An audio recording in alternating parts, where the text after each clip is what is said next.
Bonjour les amis, j'espère que vous allez bien. Je voulais vous parler aujourd'hui du document unique et du plan de prévention. Ce sont des termes qu'on entend régulièrement dans nos métiers, en tout cas de plus en plus, qui méritent peut-être un petit peu plus de précision. Le document unique, autrement appelé le document unique d'évaluation des risques professionnels, est un document qui est obligatoire, toujours dans le Code du travail, donc qui est obligatoire à toutes les entreprises ayant au moins un salarié.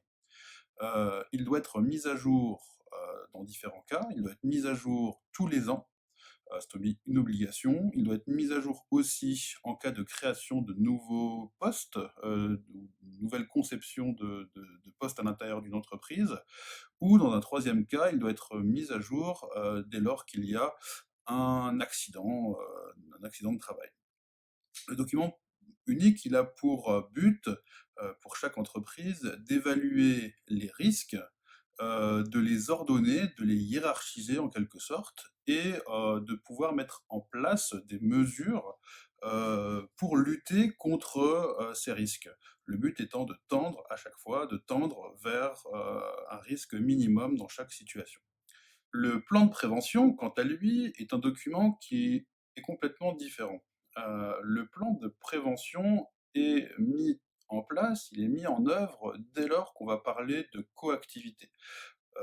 Le plan de prévention, il est toujours issu du livre 4 du Code du travail, et il a pour but de prévenir et de mettre des mesures en place dès lors que deux ou plusieurs entreprises vont cohabiter au même moment et vont avoir de l'influence l'une sur l'autre ou les unes sur les autres sur un même lieu au même moment.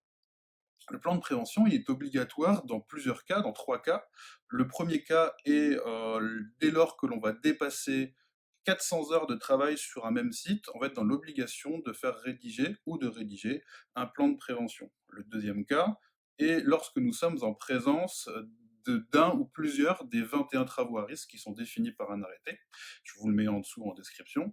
Et le troisième cas est dès lors que l'entreprise utilisatrice va en définir le besoin ou en exprimer le besoin. Alors le plan de prévention, il est lié à ce que je disais justement à l'instant, à une entreprise utilisatrice et une ou plusieurs entreprises extérieures.